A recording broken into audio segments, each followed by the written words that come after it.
অনেক সময় আমরা যা দেখি তা পুরোপুরি সত্যি নয়।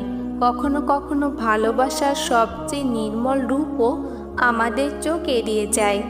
আজকের গল্পটা এমন এক মুহূর্তের যা বদলে দিতে পারে তোমার বিচার করার দৃষ্টিভঙ্গি। একদিন এক বাবা তার ছোট্ট মেয়েকে নিয়ে পার্কে হাঁটছিলেন। মেয়েটি খুব খুশি, বাবার হাতটা শক্ত করে ধরে আছে। হঠাৎ পাশের ফলের দোকানে চোখ পড়ে গেল তার। রঙিন রঙিন আপেল। মেয়েটি হাসি মুখে বলল, বাবা, আপেল খেতে পারি? লোকটির পকেটে টাকা খুব বেশি নেই, তবুও মেয়ের আনন্দের মুখটা দেখে তিনি আপত্তি করতে পারলেন না। মাত্র 2টি আপেল কিনে মেয়ের হাতে দিলেন।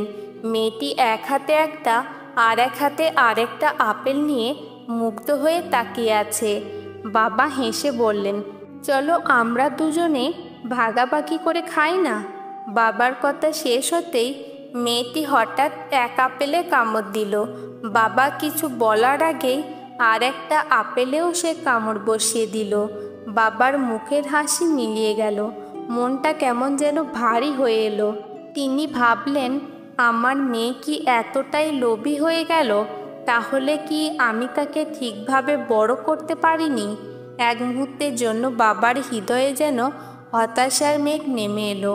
ঠিক তখনই মেয়েটি ডান হাতে ধরা আপেলটা বাবার দিকে বাড়িয়ে বলল, বাবা, এইটা খাও, এইটা অনেক বেশি টেস্টি। লোকটা নির্বাক হয়ে গেলেন, চোখে জল এলো। যে মুহূর্তে তিনি বিচার করে ফেলেছিলেন, ঠিক সেই মুহূর্তেই মেয়েটি তার ভালোবাসার সবচেয়ে মিষ্টি প্রমাণটা দিল। জীবনে আমরা অনেক সময় মানুষকে, ঘটনাকে, এমনকি প্রিয়জনকেও ভুল বুঝে ফেলি, কারণ আমরা অপেক্ষা করি না বোঝার জন্য, শোনার জন্য বা দেখার জন্য। মনে রাখবেন, সবচেয়ে সুন্দর ভালোবাসা হয়তো সেই যেটা চোখে দেখা যায় না, কিন্তু অনুভব করা যায়।